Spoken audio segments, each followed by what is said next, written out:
All right, StockPulse.com, on location, second annual StockPulse Silver Symposium. Joining me, I've got David Stein here from Kuya Silver, Kuya, Toronto Venture Exchange. David, thanks for making the trip again. Okay, thanks, Rob. Yeah. So, obviously not the most ideal silver conditions. A little late in the summer. Investors maybe out on a little vacation here. But I see some excited people that are digging into stocks here and doing some research and talking to you here. I know you delivered a nice panel there on our treasure hunting panel for Peru. So yeah, let's get into how you see the vibe here, and then maybe let's get into a little update on Bethania. Well, look, I think the investors here were a lot more positive and optimistic than probably the management teams. I think when we live and breathe the silver price and the equity markets every day, it's a lot tougher. But no, I definitely saw some good enthusiasm from the investors. They're looking for new opportunities, and they seem to be interested. Yeah, misery loves company, and we can all be sad here. But at the end of the day here, I think we all are in this business for a reason. It's a very important business. So I guess let's talk about Bethania. You wanted to get that baby into production, had a few hiccups here. Where are you at now? Yeah, well, I don't know if we had hiccups. It's just been a little slower. I call them market conditions. Hiccup. How's that? Yeah. I mean, definitely things would go faster in a bull market. Things would go faster if silver was over $30. But we don't need higher silver prices.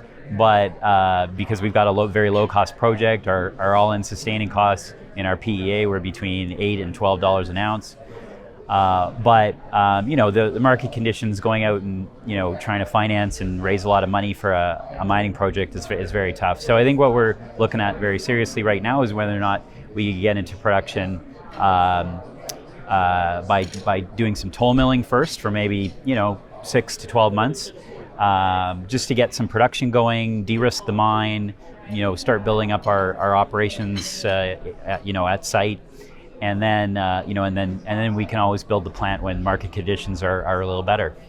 Yeah, certainly you can't do anything about the conditions here. Just that's why they pay you the big bucks, boss, is you've got to manage this and keep this ship afloat here. So I guess let's talk about the process here. What will higher silver do? How fast can you get this going if you get a vibrant market?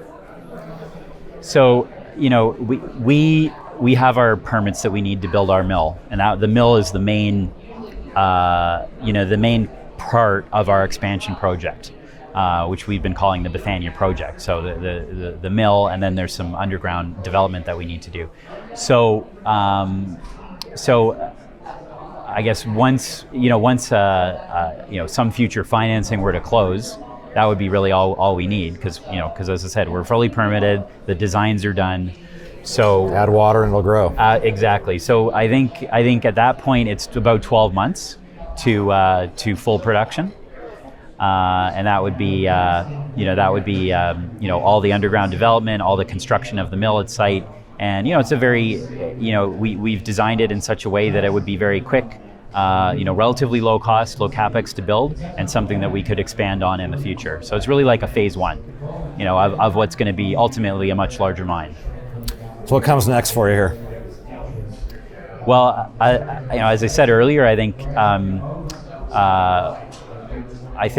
watch for us to make some announcements about toll milling, and just some of the steps that we may be taking towards that.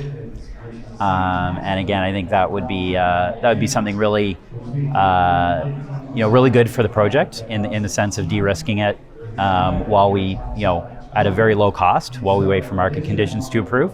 And I think we'll in the next 6 to 12 months as well, we'll be doing some exploration both in Peru and our Canadian project, and so we should have news there as well. Okay, a lot to pay attention to. David Stein, CEO, Kuya Silver, Kuya, Toronto Venture Exchange. David, thanks for taking the time. Oh, thanks, anytime.